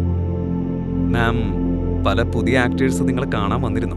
നമ്മൾ ഇത്ര പെട്ടെന്ന് ഇവിടെ നിന്നും പോവാണോ? അസിസ്റ്റന്റ് ചോദിച്ചു. നിനക്കതൊരു പാർട്ടിയാണെന്ന് തോന്നുന്നുണ്ടോ? എനിക്കവിടെ ബോറായിരുന്നു, ജെന്നിഫർ പറഞ്ഞു. അവൾ ജനലിലൂടെ പുറത്ത് പ്രകാശമുള്ള ആകാശത്തേക്ക് നോക്കി. കുറച്ച് നിമിഷങ്ങൾക്ക് ശേഷം അസിസ്റ്റന്റ് വീണ്ടും ചോദിച്ചു, മാം, ഇത്ര വൈകി നമ്മൾ ക്ലബിലേക്ക് പോകുന്നതിന്? ജെന്നിഫർ അതിന് മറുപടി നൽകിയില്ല. ആകാശത്തേക്ക് തന്നെ നോക്കിയിരുന്നു. അല്പസമയത്തിനുള്ളിൽ അവരുടെ കാർ ഗ്രാൻഡ് പ്ലാസ ക്ലബിലെത്തി. ജെന്നിഫറിനെ പോലെ ഒരു വലിയ ബോളിവുഡ് സ്റ്റാറിന് അനുയോജ്യമായ ഇടമായിരുന്നില്ല അത്. അവൾ അകത്തു പോയാൽ വലിയ പ്രശ്നങ്ങൾ ഉണ്ടാകുമെന്ന് ഉറപ്പായിരുന്നു. അതുകൊണ്ട് ജെന്നിഫർ അകത്തു പോകാതെ അസിസ്റ്റന്റിനോട് പറഞ്ഞു, കീർത്തി, നീ അകത്തുപോയി കബീർ ഷെഖാവത്ത് എന്ന പേരുള്ള ആളിനെ പുറത്തേക്ക് കൊണ്ടുവരും. കീർത്തിക്ക് ഒരുപാട് ചോദ്യങ്ങൾ ചോദിക്കണമെന്നുണ്ടായിരുന്നു. പക്ഷേ ഈ സമയം ജെന്നിഫറിന്റെ വാക്ക് ചോദ്യം ചെയ്യാതെ അവൾ അനുസരിച്ചു. അകത്തുപോയി കുറച്ചു സമയത്തിനകം അവൾ കബീറിനെ കൂട്ടി പുറത്തേക്ക് വന്നു. മദ്യലഹരിയിൽ കബീറിന് ശരിയായി നടക്കാൻ പോലും കഴിയാത്ത അവസ്ഥയായിരുന്നു. എങ്ങനെയോ അവനെ പുറത്തേക്ക് കൊണ്ടുവന്നുവെങ്കിലും കാറിൽ കയറ്റുന്നത് വലിയ ബുദ്ധിമുട്ടായിരുന്നു. ഒടുവിൽ ജെന്നിഫർ തന്നെ കാറിൽ നിന്ന് പുറത്തേക്ക് ഇറങ്ങേണ്ടി വന്നു. കബീറിനെ കാറിൽ കയറ്റിയ ഉടനെ ജെന്നിഫർ പറഞ്ഞു, വീട്ടിലേക്ക് വാ. മാം, ഇങ്ങനെ ഒരു അന്യനായ ആളെ വീട്ടിലേക്ക് കൊണ്ടുപോകുന്നത് ശരിയാണോ? കീർത്തി ഭയത്തോടെ ചോദിച്ചു. ആരെങ്കിലും കണ്ടു കഴിഞ്ഞാൽ നാളെ പത്രത്തിൽ എന്തെങ്കിലും വരുമെന്നാ എൻ്റെ പേടി. വേഗം പോ, ജെന്നിഫർ കർശനമായി പറഞ്ഞു. കീർത്തി കാർ സ്റ്റാർട്ട് ചെയ്ത് വീട്ടിലേക്ക് തിരിച്ചു. കീർത്തിയുടെ മനസ്സിൽ ഒരുപാട് ചോദ്യങ്ങളുണ്ടായിരുന്നു. ഒടുവിൽ അവൾ ചോദിച്ചു, മാം, ഈ മനുഷ്യൻ ആരാ? ഞാൻ നിങ്ങളോടൊപ്പം ഇതുവരെ കണ്ടിട്ടില്ലല്ലോ. ഇവൻ എൻ്റെ ഭർത്താവാ, ജെന്നിഫർ നേരെ പറഞ്ഞു. പക്ഷെ പേരിന് മാത്രം. ഇത് കേട്ട് കീർത്തിയുടെ വാ തുറന്നുപോയി. പക്ഷെ നിങ്ങൾ സിംഗിൾ അല്ലേ? ഈ വിവാഹം നമ്മുടെ അച്ഛനമ്മമാര് കുട്ടിക്കാലത്ത് തന്നെ തീരുമാനിച്ചത്. അന്ന് എനിക്ക് എതിർക്കാൻ കഴിഞ്ഞില്ല. വിവാഹം കഴിഞ്ഞ് 3 വർഷമായി. പക്ഷെ ഞങ്ങൾ ഒരിക്കലും ഒരുമിച്ച് താമസിച്ചിട്ടില്ല. ഞങ്ങളുടെ കാഴ്ചപ്പാടിൽ ഇതൊരു വിവാഹമേ അല്ല, ജെന്നിഫർ പറഞ്ഞു. ഇത് കേട്ടാൽ ആരുടെയും മനസ്സിൽ 100 ചോദ്യങ്ങൾ ഉയരും. ജെന്നിഫറിന് വെറും 23 വയസ്സേ ഉണ്ടായിരുന്നുള്ളൂ. കീർത്തി 3 വർഷമായി അവളുടെ കൂടെ ജോലി ചെയ്യുന്നുണ്ട്. പക്ഷേ അവളുടെ വിവാഹത്തെക്കുറിച്ച് ഒരിക്കലും കേട്ടിട്ടില്ല. ഈ കാര്യം മീഡിയ അറിഞ്ഞാൽ ഫാൻസിന്റെ അവസ്ഥ എന്താകും? എല്ലാവരുടെയും ഹൃദയം തകർന്നു പോവില്ലേ? ഈ വാർത്ത പുറത്തു വന്നാൽ ജെന്നിഫറിന്റെ കരിയർ തന്നെ അവസാനിക്കുമോ? കീർത്തിയുടെ മനസ്സിൽ അങ്ങനെ നിരവധി ചിന്തകൾ ഉയർന്നു. പറയപ്പെടുന്നത് പോലെ ബോളിവുഡിൽ സിംഗിൾ ആക്ടേഴ്സിനാണ് സ്റ്റാർഡം. ജെന്നിഫർ വിവാഹിതയാണെന്ന ആളുകൾ അറിഞ്ഞാൽ അവൾക്ക് സിനിമകളും അവാർഡ്സും കിട്ടാതെയായേക്കും. കീർത്തിയുടെ മനസ്സിലെ ആശങ്ക ജെന്നിഫർ മനസ്സിലാക്കി. ഭയപ്പെടാനൊന്നുമില്ല. കഴിഞ്ഞ 3 വർഷമായി ഇത് രഹസ്യമായി സൂക്ഷിച്ചല്ലോ. ഇനിയും ഇത് രഹസ്യമായി തന്നെ തുടരും. എനിക്കതിൽ പൂർണ്ണ വിശ്വാസമുണ്ട്. അടുത്ത ദിവസം രാവിലെ കബീർ കനത്ത തലവേദനയോടെ ഉണർന്നു. കണ്ണു തുറന്നതും താനൊരു പരിചയമില്ലാത്ത സ്ഥലത്താണെന്ന് അവൻ മനസ്സിലാക്കി. ഞാനെങ്ങനെ ഇവിടെ എത്തി എന്ന സംശയം അവനെ അലട്ടി തുടങ്ങി. അവൻ ചുറ്റുമൊന്ന് നോക്കി. കഴിഞ്ഞ രാത്രിയിൽ സംഭവിച്ചതെല്ലാം ഓർക്കാൻ ശ്രമിച്ചു. ആ പെൺകുട്ടി ഗ്ലാസ്സിൽ എന്തെങ്കിലും മരുന്ന് കലർത്തിയതാണോ? അങ്ങനെയാണോ താൻ ബോധം കെട്ട് ഇവിടെ എത്തിയത്? എത്ര ആലോചിച്ചിട്ടും കബീറിനൊന്നും പിടികിട്ടിയില്ല. അപ്പോഴാണ് ആരോ അടുത്തു വരുന്ന ശബ്ദം കേട്ടത്. വാതിലിലേക്ക് തിരിഞ്ഞു നോക്കിയപ്പോൾ ജെന്നിഫർ അകത്തേക്ക് വരുന്നത് കണ്ടു. പിങ്ക് നിറത്തിലുള്ള ഒരു ഗൗൺ ധരിച്ച് മുടി ചുരുളായി കെട്ടിയിരുന്നു. അവൾ ഒരു ഗ്ലാസ് വെള്ളം മേശപ്പുറത്ത് വെച്ച് കബീറിനോട് ചോദിച്ചു, നീ മുൻപും ഇവിടെ വന്നിട്ടുണ്ട്, ഓർമ്മയുണ്ടോ? അപ്പോ ഇതാണോ നിന്റെ വീട്? കബീർ ആശ്വാസത്തോടെ ശ്വാസം വിട്ടു. ഞാൻ നിന്നെ ഇങ്ങനെ ബുദ്ധിമുട്ടിച്ചതിന് എന്നോട് ക്ഷമിക്കണം. ഇത് പറഞ്ഞ് കബീർ എഴുന്നേറ്റ് പോകാൻ തുടങ്ങി. ഒരൽപ്പം വെള്ളമെങ്കിലും കുടിച്ചിട്ട് പോ. അതും പറഞ്ഞുകൊണ്ട് ജെന്നിഫർ മറ്റൊരു റൂമിലേക്ക് നടന്നു. ആ മുറിയിൽ ഒരു വലിയ പിയാനോ ഉണ്ടായിരുന്നു. ജെന്നിഫർ അതിന്റെ മുന്നിലിരുന്ന് ഒരു കേട്ടിട്ടില്ലാത്ത താളം വായിക്കാൻ തുടങ്ങി. ഒരുപക്ഷെ അത് അവളുടെ പുതിയ ആൽബത്തിലെ ഒരു പാട്ടായിരിക്കാം. കബീർ വെള്ളം കുടിച്ച് പുറപ്പെടാൻ തയ്യാറെടുക്കുമ്പോൾ പിയാനോയിലിരുന്ന ജെന്നിഫർ തിരിഞ്ഞു നോക്കാതെ പറഞ്ഞു, ഇപ്പോഴേ പോയ താഴെ മീഡിയക്കാർ നിന്നെ കാണും. നാളെ പത്രത്തിൽ നമ്മുടെ വിവാഹ വാർത്തയുണ്ടാവും. ഇത് കേട്ടതോടെ കബീർ ശാന്തമായി സോഫയിലിരുന്നു. അതേസമയം ജെന്നിഫറിന്റെ അസിസ്റ്റന്റ് കീർത്തിയും അതേ സോഫയിലിരുന്നു. ഇവിടെ എനിക്കൊരു സിഗരറ്റ് വലിക്കാൻ പറ്റുമോ? കബീർ ചോദിച്ചു. ജെന്നിഫർ മറുപടി ഒന്നും പറയാതെ പിയാനോ വായിച്ചുകൊണ്ടിരുന്നു. അവളുടെ സംഗീതം അത്രയും സോഫ്റ്റും പുതുമയുള്ളതുമായിരുന്നു. കബീർ സിഗരറ്റ് വലിക്കാൻ തുടങ്ങി. സംഗീതവും പുകയും ചേർന്ന് അവന്റെ തലവേദന പതിയെ അകന്നു പോയതുപോലെ തോന്നി. തന്റെ താളം പൂർത്തിയാക്കി ജെന്നിഫർ എഴുന്നേറ്റ് കബീറിനോട് ചോദിച്ചു, നിന്റെ ആർമിയിലെ സർവീസ് തീർന്നോ? ഒരു രീതിയിൽ. ആ, ഇനി ഞാനിവിടെ ഡൽഹിയിൽ തന്നെയാവും ജോലി ചെയ്യുക. പക്ഷെ നിന്നൊരിക്കലും ബുദ്ധിമുട്ടിക്കില്ല. നമ്മൾ ഇതുവരെ പരസ്പരം അന്യരായി ജീവിച്ചതുപോലെ തന്നെയായിരിക്കും. കബീർ തലകുലുക്കി പറഞ്ഞു. ഇത് പറയേണ്ട ആവശ്യമില്ല. നീ വാക്ക് പാലിക്കുന്ന ആളാണെന്ന് എനിക്കറിയാം. എന്നാൽ ഇവിടെ ഡൽഹിയിൽ നീ എന്താ ചെയ്യാൻ പോകുന്നത്? ജെന്നിഫർ ചോദിച്ചു. എൻ്റെ ആർമിയിലെ സീനിയർ ഓഫീസർ ഇവിടെ എനിക്കൊരു ജോലി റെഡിയാക്കിയിട്ടുണ്ട്. ആദ്യം ചെറുതായ പോലീസ് ജോലികളായിരിക്കും. പക്ഷെ ഞാൻ ഒരു നാൾ ആർമിയിലേക്ക് തിരിച്ചു പോകും. കബീറിന്റെ വാക്കുകൾ കേട്ട് ജെന്നിഫർ തലകുലുക്കി. പിന്നെ അവൾ തന്റെ അടുത്ത ഫിലിമിന്റെ സ്ക്രിപ്റ്റ് വായിക്കാൻ തുടങ്ങി. ജെന്നിഫർ ഉള്ളിൽ കബീറിനെ കാണാൻ പോലും ആഗ്രഹിക്കുന്നില്ലെന്ന് കബീറിന് അറിയാമായിരുന്നു. ഇരുവരും ഈ വിവാഹം ആഗ്രഹിച്ചവരല്ല. ഈ വിവാഹം കാരണം ജെന്നിഫറിന് തന്റെ പല സ്വപ്നങ്ങളും ഉപേക്ഷിച്ച് ഡൽഹിയിൽ എത്തേണ്ടി വന്നു, കബീറിന്റെ ഭാര്യയാകാൻ. ഞാൻ പലതവണ നിന്റെ പപ്പയോട് സംസാരിക്കാൻ ശ്രമിച്ചിട്ടുണ്ട്. പക്ഷെ അദ്ദേഹം കേട്ടില്ല. നിന്നെ എനിക്ക് വിവാഹം കഴിക്കേണ്ടി വന്നതിൽ എനിക്ക് വളരെ ദുഃഖമുണ്ട്. പക്ഷെ പേടിക്കണ്ട, ഞാൻ ഒരിക്കലും നിന്റെ ജീവിതത്തിലേക്ക് ഇടപെടില്ല. നീ മുന്നോട്ട് പോയി മറ്റാരെയെങ്കിലും വിവാഹം കഴിച്ചാലും എനിക്ക് ഒരു പ്രശ്നവുമില്ല. നമ്മുടെ വിവാഹ വാർത്ത പുറത്തു വന്നാൽ നിന്റെ കരിയർ നശിക്കുമെന്ന് എനിക്കറിയാം. എനിക്ക് കുറച്ച് സമയം താ. ഞാൻ നിന്റെ പപ്പയോട് ഡിവോഴ്സിന്റെ കാര്യത്തിൽ സംസാരിക്കാം. ജെന്നിഫർ ഒന്നും പ്രതികരിച്ചില്ല. അവളുടെ കണ്ണുകൾ സ്ക്രിപ്റ്റിലായിരുന്നു. അടുത്തിരിക്കുന്ന കീർത്തിക്ക് ഒന്നും മനസ്സിലാവുന്നുണ്ടായിരുന്നില്ല. ജെന്നിഫറിനെ പോലെ ഒരു പെൺകുട്ടി എങ്ങനെ കബീറിനെ പോലെ ഒരാളെ വിവാഹം കഴിച്ചു? അവൾ എപ്പോഴും ജെന്നിഫറിനെ ഒരു വലിയ പണമുള്ളവന്റെയോ പ്രശസ്തനായ ഒരാളുടെയോ ഭാര്യയായി മാത്രമേ ചിന്തിച്ചിട്ടുള്ളൂ, ഒരു പോലീസ് ഉദ്യോഗസ്ഥന്റെ ഭാര്യയായി അല്ല. കീർത്തിയുടെ മനസ്സിൽ കബീറിനെ കുറിച്ച് സംശയം വളർന്നു. അവൾക്ക് കബീറിനെ ജെന്നിഫറിന്റെ കരിയറിനൊരു ഭീഷണിയായി തോന്നി. ജെന്നിഫർ ബോളിവുഡിലെ ടോപ്പ് സ്റ്റാർ, കബീർ ആണെങ്കിൽ ഒരു പോലീസ് ഓഫീസർ. ഈ ചിന്തകൾക്കിടയിൽ കീർത്തി കബീറിന്റെ മുന്നിൽ ഒരു എഗ്രിമെന്റിന്റെ കോപ്പി വെച്ചു. കബീർ അത് നോക്കി ചോദിച്ചു, ഇതെന്താ? ജെന്നിഫറിനെ നോക്കി കീർത്തി പറഞ്ഞു, മാം, ഇത് നിങ്ങളുടെ ലോയർ അയച്ചതാ. ഇത് കണ്ടതോടെ ജെന്നിഫർ പെട്ടെന്ന് കോപിച്ചു. കീർത്തി! അവൾ ചീത്ത വിളിച്ചു. മാം, എനിക്ക് വേറെ വഴിയില്ല. ഇപ്പോൾ നിങ്ങൾ ഞങ്ങളുടെ കമ്പനിയുടെ നമ്പർ 1 സ്റ്റാറാ. നിങ്ങളുടെ വിവാഹ വാർത്തയെങ്ങാനും മീഡിയയിൽ വന്നാൽ നിങ്ങളുടെ കരിയർ തീരും. ഈ പ്രായം തിരികെ കിട്ടില്ല. മാം, ഈ സമയത്ത് നിങ്ങൾക്ക് ഒരു റിസ്ക് പോലും എടുക്കാൻ പറ്റില്ല. കീർത്തിയുടെ വാക്കുകൾ കേട്ട് കബീർ ചിരിച്ചു. നമ്മൾ ഇരുവരുടെയും ഇടയിൽ നീ സംസാരിക്കേണ്ട കാര്യമില്ല. ഇത് ജെന്നിഫറിന്റെയും എന്റെയും വിഷയമാണ്. എനിക്കും അവളുടെ കരിയറിനെ കുറിച്ച് വലിയ ആശങ്കയുണ്ട്. ഇതുവരെ ഞാൻ ഒരാളോടും ജെന്നിഫറിന്റെ ഭർത്താവാണെന്ന് പറഞ്ഞിട്ടേയില്ല, ഇനി പറയേയില്ല.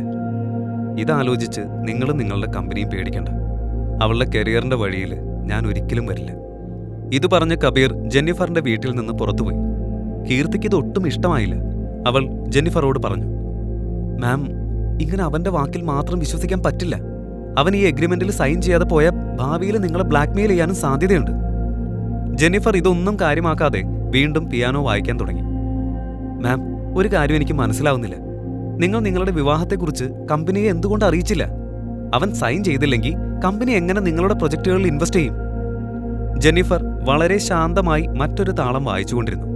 കീർത്തിയുടെ വാക്കുകൾക്ക് അവൾ ഒരു പ്രാധാന്യവും നൽകിയില്ല. അവൾ തന്റെ മ്യൂസിക്കിൽ മുഴുകിയിരിക്കുകയായിരുന്നു. പാട്ട് തീർന്നതോടെ അവൾ കീർത്തിയിലേക്ക് തിരിഞ്ഞു ചോദിച്ചു, കീർത്തി, ഞാൻ സുന്ദരിയാണോ? മാം, അത് ചോദിക്കേണ്ട കാര്യമുണ്ടോ? നിങ്ങളെക്കാൾ സുന്ദരിയായ ഒരു പെൺകുട്ടിയെ ഞാൻ ഇതുവരെ കണ്ടിട്ടില്ല. ലോകത്തിലെ ഏറ്റവും പണമുള്ള ആളുകൾ പോലും നിങ്ങളെ കാണാൻ ആഗ്രഹിക്കുന്നുണ്ട്. നിങ്ങളോടൊപ്പം ഒരു ഡേറ്റിന് പോകാൻ ആളുകൾ കോടികൾ ചെലവഴിക്കാൻ തയ്യാറാണ്. പക്ഷെ നിങ്ങൾ ആരെയും അടുത്തു വരാൻ അനുവദിക്കുന്നില്ല. അതിൽ നിന്ന് തന്നെ നിങ്ങളുടെ വാല്യൂ എത്രയാണെന്ന് മനസ്സിലാക്കാലോ. അവൻ പറഞ്ഞത് നീ കേട്ടില്ലേ? 3 വർഷമായിട്ട് അവൻ എൻ്റെ ഭർത്താവ്. പക്ഷെ ഇതുവരെ ഒരാളോടും പറഞ്ഞിട്ടില്ല. എന്നെ ഒരിക്കലും ഒരു കാര്യത്തിലും തടഞ്ഞിട്ടുമില്ല. എൻ്റെ കണക്കിൽ അവൻ വാക്ക് പാലിക്കുന്ന മനുഷ്യനാണ്. ഒരു പുരുഷൻ എൻ്റെ ഭർത്താവായിട്ട് എന്നിൽ നിന്ന് മാറി നിൽക്കും? ഇല്ലല്ലോ. പക്ഷെ അവൻ 3 വർഷമായി അങ്ങനെ തന്നെ, ഇനിയും അങ്ങനെ തന്നെയായിരിക്കും. കീർത്തി മൗനമായി. ജെന്നിഫറിന്റെ വാക്കുകളിൽ അവൾക്ക് തർക്കമില്ലാതിരുന്നില്ല. കാരണം മറ്റാരെങ്കിലും ആയിരുന്നെങ്കിൽ ഇതിനകം തന്നെ ജെന്നിഫറിന്റെ ഭർത്താവാണെന്ന് ലോകത്തോട് വിളിച്ചു പറഞ്ഞേനെ. എന്നാൽ മാം, നിങ്ങൾ കൂടുതൽ സക്സസ്ഫുൾ ആയിക്കഴിഞ്ഞാൽ അവൻ തിരികെ വന്ന? കീർത്തിയുടെ ഈ ചോദ്യം കേട്ട് ജെന്നിഫർ ഒന്ന് ഞെട്ടി. സത്യത്തിൽ കബീർ ജെന്നിഫറിന്റെ ജീവിതത്തിലേക്ക് വീണ്ടും മടങ്ങി വരുമോ? എന്തായിരിക്കും അവർ തമ്മിൽ ഇങ്ങനെ ഒരു വിവാഹം നടക്കാനുള്ള കാരണം? എല്ലാ രഹസ്യങ്ങളും വെളിപ്പെടുക ഒരു സ്ഥലത്ത് മാത്രം. കഥയുടെ ബാക്കി അറിയാൻ അടുത്ത എപ്പിസോഡ് കേൾക്കൂ പോക്കറ്റ് FM ആപ്പിൽ. Link in description.